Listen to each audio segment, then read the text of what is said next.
Junagadh Rock Inscription of Rudradaman.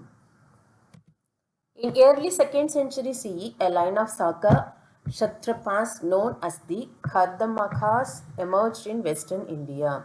Rudradaman I belonged to this line of the Saka rulers and was the grandson of Chastana, the founder of the Kardamaka dynasty. He succeeded his grandfather to the throne sometime after 130 or 131 CE. The most eloquent testimony to his reign is the Junagadh inscription dated around the year 72, that is 150 to 51 CE. This inscription in 20 lines is inscribed on the western side near the top of a rock bearing a set of Ashokan major rock edicts and another of the Gupta monarch Skandagupta at Junagadh, Gujarat. The script is Brahmi and it is the first prasasti in classical Sanskrit in prose. The purpose of the inscription is to record the restoration of a dam of the Mauryan period on the Sudarsana lake by the Mahakshatrapa Rudradaman, which was damaged by a violent storm and subsequent flash floods. The name Sudarsana is first recorded in the opening line of Rudradaman's inscription as Idam Thadakam Sudarshanam, this lake Sudarshana. The text states simply that the work was carried out by the minister Suvishakha, who carried out the work and rebuilt in excellent condition.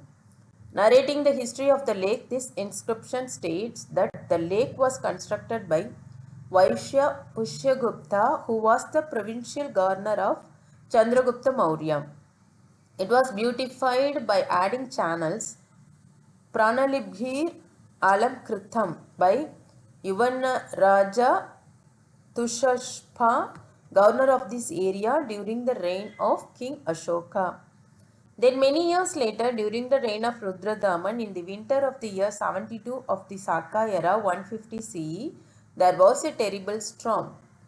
We are told that clouds pouring with rain had converted the earth as it were into one ocean by the excessively swollen floods of the Swarnashikatha, Palasini and other streams of Mount Urajayat Girnar.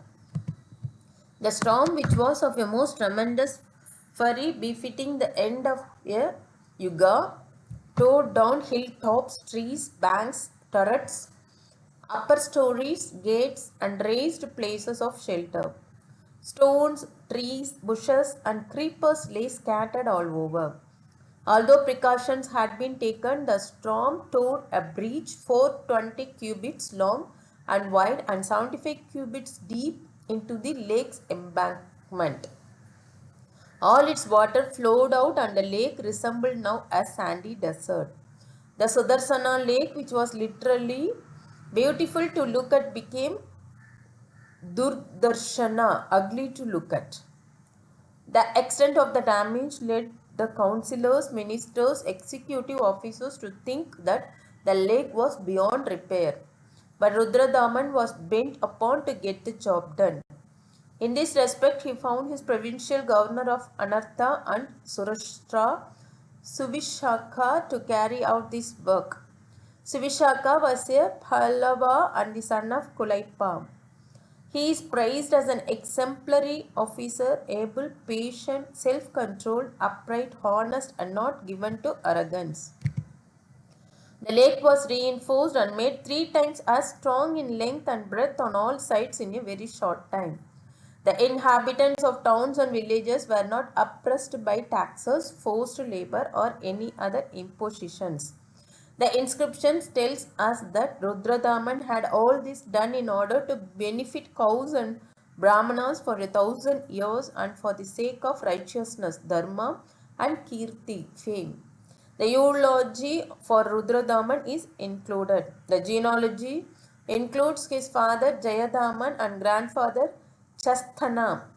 He is described as the lord of Akara, Avanti, Anupa, Anartha, Surashra, Shaubra, Maru, Kacha, Sindhu, Sauvira, Kukura, Apranta, Nishada, and other countries which he conquered by dint of his own valor.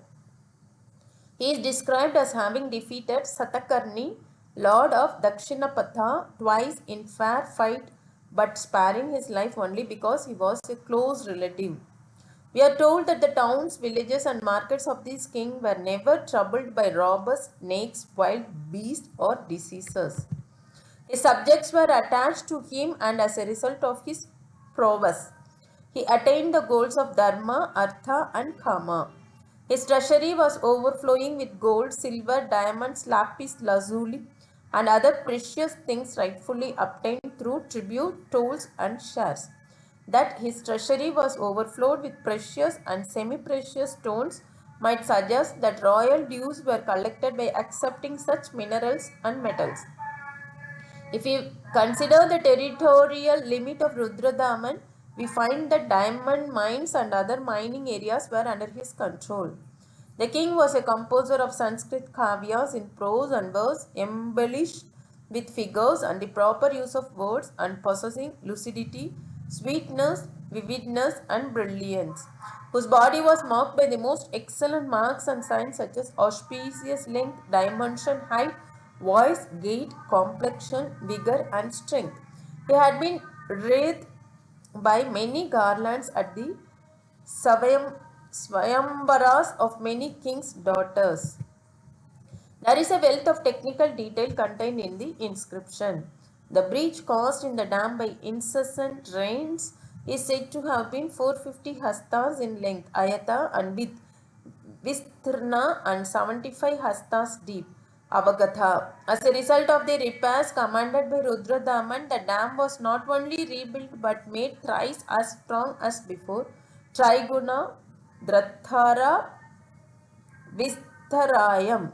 This repaired dam is said to be a well-articulated structure, Shushlistha Bandham, with strong embankments made of clay and stone, lacking any gaps in length, height, and breadth. The dam itself had been erected on a site possessing a natural embankment, Akritima Setubandha. It was also provided with conduits, drains, and divisors to take away foul matter. Suprati Vihita Pranali Parivaha Midavidhanam.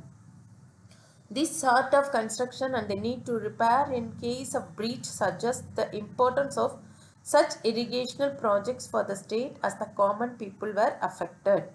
Considering the arid nature of Gujarat, such projects are all the more important. In connection with the construction of the dam, huge amount of wealth was spent from his own treasury, Swasmat Kosha.